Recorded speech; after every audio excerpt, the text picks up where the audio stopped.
जो तुम्हें कर्म मिला है उसे धर्म के अनुसार करो, भगवत समर्पित कर दो, वो यज्ञ हो जाएगा, उसका फल मिलेगा तुम्हें आनंद, भगवत प्राप्ति, महासुख। कर्म वही है, पर जब अहंकार से प्रेरित होकर अपने लिए करते हो सुसुख वांछा, तो उसमें अधर्म वृत्ति बढ़ जाती है। अधर्म वृत्ति निश्चित आपको भोगना पड़ेगा। यदि भगवान की शरण में हो जाओ, अबलो नशानी अबना नशई हो, वो कृपा करे तो सब क्षमा हो जाए। वो कह रहे हैं कि हम तो हम स्वरूपापेभ्यो मोक्षयिष्यामि मा शुचा। नहीं तो आपका जो कर्म प्रकाशित नहीं हुआ है और आपने पाप कर्म किया वो गुप्त है, वो नष्ट नहीं हुआ, वो भयंकर रूप रख के तैयार है, अपने समय पे तुम्हें नष्ट कर देगा। एक 45-50 वर्ष की अवस्था के थे, अब उनको ज्ञान हुआ कि हमारे द्वारा बहुत अधर्म हुए हैं, अब सब छोड़ो, अब सत कार्यों में लगो। तो उनके सामने एक स्वर्णकार का मकान था।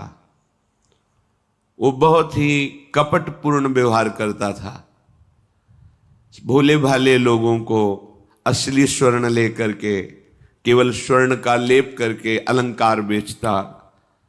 अगर कोई जानता तो कुछ राज कर्मचारियों को अपने ले के अधीन किए हुए था और उसको कुछ नहीं होता। तो जो राज कर्मचारी उसके रहस्य को जानते थे वो रात में ड्यूटी देते थे। उन लोगों ने सोचा कि इतना धन इसने इकट्ठा किया है, अगर हम इसको मार देते हैं और इसका स्वर्ण ले लेते हैं तो कोई रिपोर्ट करने वाला भी नहीं होगा और हम बहुत धनी हो जाएंगे। अधर्माचरण करने वाला कभी सुखी नहीं हो सकता। स्वर्णकार अधर्म आचरण कर रहा था तो उसके अधर्म आचरण में सम्मिलित होने वाले राज कर्मचारियों ने उसे मार दिया, उसका स्वर्ण ले लिया, धन ले लिया और उसे बॉक्स में बंद करके वो निकल ही रहे थे कि वो जो धर्म पे चलना ठाना था उन्होंने देख लिया। बाहर निकले, उनका ये क्या है, अब वो तो फंस गए क्योंकि बॉक्स में उसकी लाश थी और सब बैग झोला में स्वर्णाभूषण धन था। उन्होंने तुरंत उसको कहा, आवाज मत दीजिएगा, देखो हम तुम्हें हिस्सा दे देंगे, ये जो धन हमारे पास है इसको हम 3 हिस्से में बांट लेंगे और इसको हम नष्ट कर देते हैं, कोई जानेगा नहीं, हम राज कर्मचारी हैं, किसी तरह का फसाव नहीं होगा।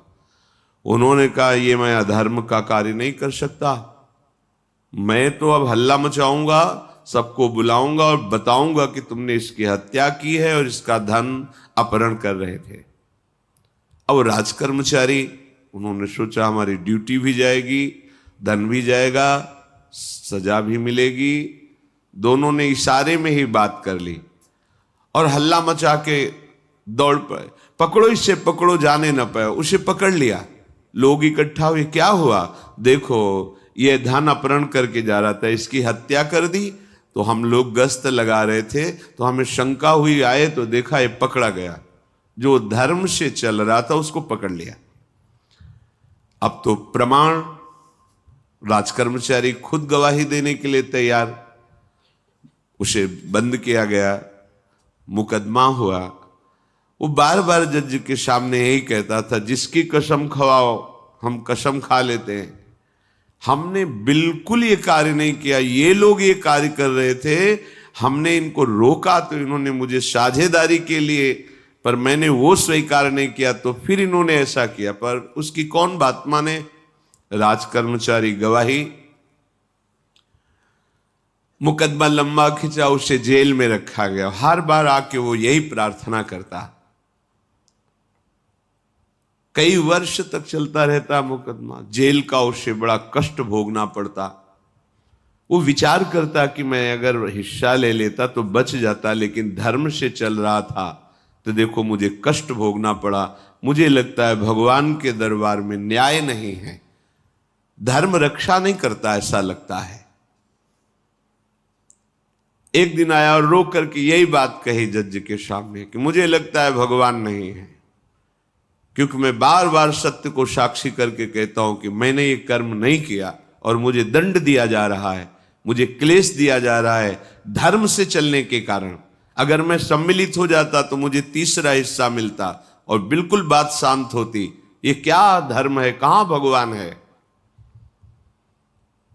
जज ने इस पर गौर किया।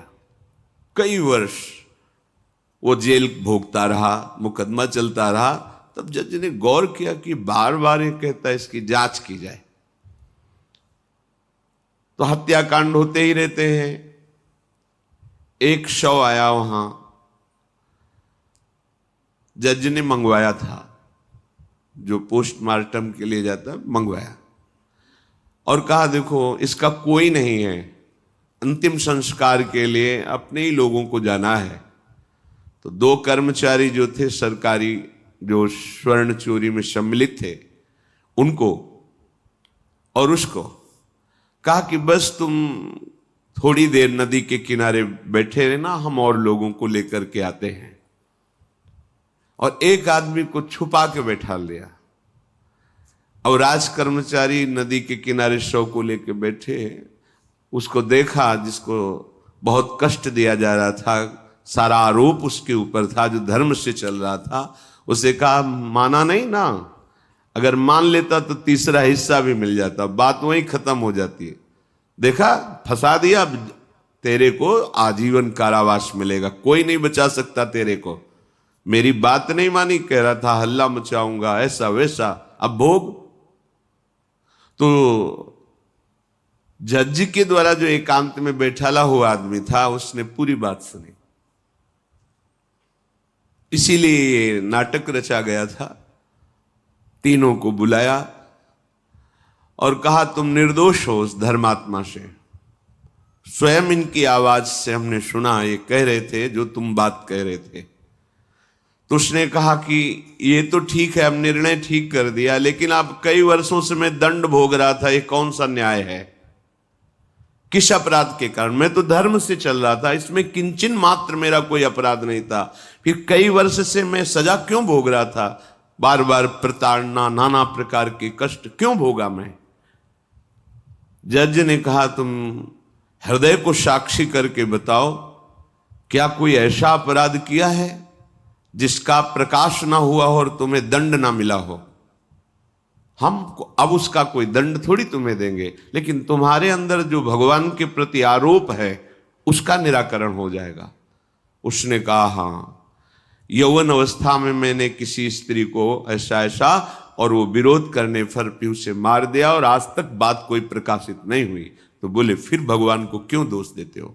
वो कर्म तुम्हारा दंड अगर मिल जाता तो नष्ट हो जाता, वो कर्म सुरक्षित है। उसी कर्म ने तुम्हें यहां अधर्म ना होने पर भी फंसाया और देखो तुम्हें भोगना पड़ा। तो निश्चित समझो, यदि आप अधर्म के द्वारा कोई भी सुख साधन करेंगे तो आप नष्ट होंगे। अधर्म के द्वारा आप धन आदि छीनना चाहेंगे तो आप नष्ट होंगे। अधर्म कर दिया है और उसका प्रायश्चित नहीं हुआ तो वो कर्म सुरक्षित है। ऐसी जगह फंसाएगा जहां 100% आपने कोई अपराध नहीं किया पर आपको उसका दंड भोगना पड़ेगा। फिर आपको लगेगा कि न्याय में अन्याय हो रहा है, कोई भगवान नहीं है। देखो मैंने बिल्कुल कसम खा के कहता हूं पाप नहीं किया, पर ये पाप का जो आरोप लगा वो पूर्व पाप आकर के तुम्हें दंडित कर रहा है। अब इस कर्म विधान को ये बहिर्मुख लोग क्या जानते हैं? तभी कहते हैं अरे कहां भगवान, कैसे भगवान? आज तुम धर्म से चल रहे हो, लेकिन कल तुमने जो कर्म किया तो तुम शरणागत होकर भजन के द्वारा उसको नष्ट नहीं किया ना, तो वो सुरक्षित है। अवश्य में भोक्तव्यम कृतम कर्म शुभाशुभम। इसलिए श्री भगवान आदेश कर रहे यज्ञार्थात कर्मणोन्यत्र लोकोयम कर्म बंधनहा तदर्थम कर्म कौन्ते मुक्त संगहा समाचर। मुक्त हो जाओगे, न काम तुम्हें अधीन कर पाएगा, न पाप अधीन कर पाएगा, परमानंद में डूब जाओगे। केवल प्रभु के लिए कर्म करो। ये अगरबत्ती, धूप बत्ती, आरती, पूजा प्रभु को अपना नहीं माना तो ये थोड़ा शुभ कर्म बन गया, बस ये तुम्हारा प्रायश्चित नहीं होगा। जो तुमने अधर्माचरण के अगरबत्ती धूप बत्ती से खत्म होने वाले नहीं हैं।